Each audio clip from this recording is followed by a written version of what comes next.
Hai, Chandra Bordes, dan pada podcast kali ini saya mau ngebahas tentang cara mengatasi rasa iri terhadap pencapaian orang lain. Ya, jadi beberapa waktu lalu saya sempat share di grup webinar saya. Ya, jadi beberapa bulan lalu saya sempat bikin webinar dan ada pertanyaan dari salah satu peserta webinar. Dia nanya gini, Bang, gimana kalau saya iri dengan pencapaian orang lain ketika mereka udah bisa mencapai goal-goal mereka, sedangkan aku gini-gini aja gitu. Ya, apa yang harus aku lakukan gitu. Nah, jadi buat kamu yang mungkin agak sedikit iri ataupun silau ya dalam tanda kutip tentang ataupun karena pencapaian-pencapaian orang lain, kamu perlu mendengarkan episode ini sampai selesai. Oke?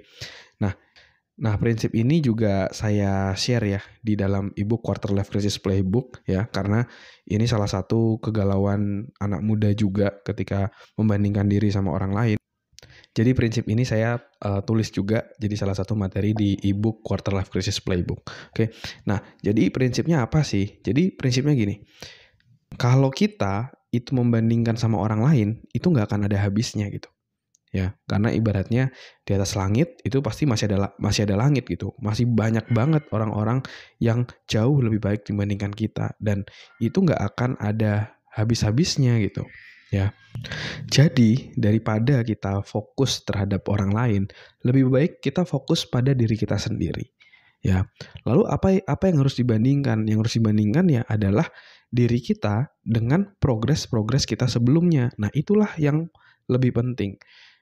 Berdasarkan pengalaman saya, ketika kita membandingkan diri kita dengan progres diri kita sendiri, itu jauh lebih sehat, itu jauh lebih tidak membuat kita stres dibandingkan kita ngebandingin diri kita sama orang lain, ya. Karena kalau kita ngebandingin diri sama orang lain, itu ibaratnya kayak kita lagi nge-gym, terus lihat orang udah bisa ngangkat 100 kilo, sedangkan kita baru pertama kali nge-gym, terus kita mau sama kayak dia, kan nggak bisa gitu. Kita harus latihan dulu, kita harus improve dulu, kita harus memperkuat otot kita dulu dengan disiplin latihan, disiplin makan protein, berbulan-bulan, even mungkin bertahun-tahun untuk bisa sampai di level tersebut gitu. Jadi lebih daripada fokus sama perjalanan orang lain, lebih baik fokus sama perjalanan kita, fokus sama diri kita. Oke? Nah, ini juga yang waktu itu saya alami gitu ketika saya di karir gitu ya, ketika orang lain tuh udah kayak kerja di perusahaan-perusahaan multinasional gitu. Sedangkan saya dulu sempat masih di perusahaan startup yang gajinya nggak terlalu besar gitu. Ya ada rasa iri juga gitu ya. Dia udah sukses, dia udah gini, sedangkan kok aku gini-gini aja ya. Tapi saya tahu apa yang saya kejar. Saya tahu kenapa saya waktu itu memutuskan bekerja di perusahaan startup. Karena saya mau dapat pembelajaran lebih banyak di usia muda saya gitu.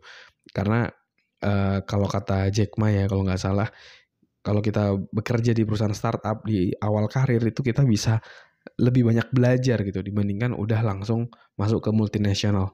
Akhirnya saya fokus sama perjalanan saya dan yang saya lakukan adalah saya fokus di startup itu belajar tentang digital marketing dan lain-lain karena di sana dulu bisnisnya edukasi secara online gitu ya. Dan ternyata puji Tuhannya juga ilmu-ilmu tersebut berguna juga buat saya di masa sekarang ketika saya punya side hustle menjadi podcaster seperti ini kayak gitu. Dan balik lagi ke yang tadi, akhirnya saya fokus sama perjalanan saya. Terus habis itu saya masuk menjadi konsultan ya, karena salah satu pembelajaran dari mentor saya juga waktu itu kalau kita masuk konsultan kita akan belajar lebih banyak. Jadi waktu itu saya mau mengembangkan karir saya di HR dan kalau misalnya di perusahaan ya mungkin oke dapat pengalaman, tapi kalau misalnya di konsultan kita langsung dapat berbagai macam proyek dan di berbagai macam perusahaan dan itu sangat-sangat bagus buat CV kita.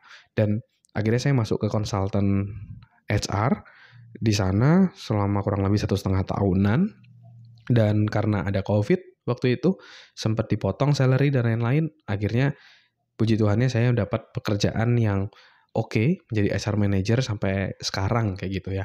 Dan itu saya dapetin dulu ketika saya tidak membandingkan diri saya dengan orang lain. Kalau saya selalu compare diri saya dengan orang lain, energi saya pasti akan habis untuk membandingkan diri saya dengan orang lain. Tapi saya fokus sama perjalanan saya, fokus memberikan effort terbaik saya untuk diri saya, perjalanan saya, dan akhirnya saya berhasil menjadi versi terbaik diri saya dan berhasil mencapai tujuan utama saya. Ya, jadi poinnya adalah jangan membandingkan diri kita dengan orang lain, karena itu akan membuat kita iri dan energi kita habis. Better kita membandingkan diri kita dengan progres diri kita. Fokus pada perjalanan kita. Oke? Nah, buat kamu yang mau punya ebook Quarter Life Crisis Playbook, ya, ini mumpung lagi ada promo Ramadan, kita lagi ada diskon Rp100.000, ya, kamu bisa dapetin ebooknya, ya, kamu akan belajar gimana cara menemukan passion dan membuat tujuan hidup, gimana cara mengatasi rasa insecure atau nggak percaya diri, gimana caranya berelasi dengan orang lain dan biar disukai orang lain. Terus kamu akan belajar juga mindset orang sukses itu seperti apa, gimana cara jadi produktif, gimana cara menjaga kesehatan mental.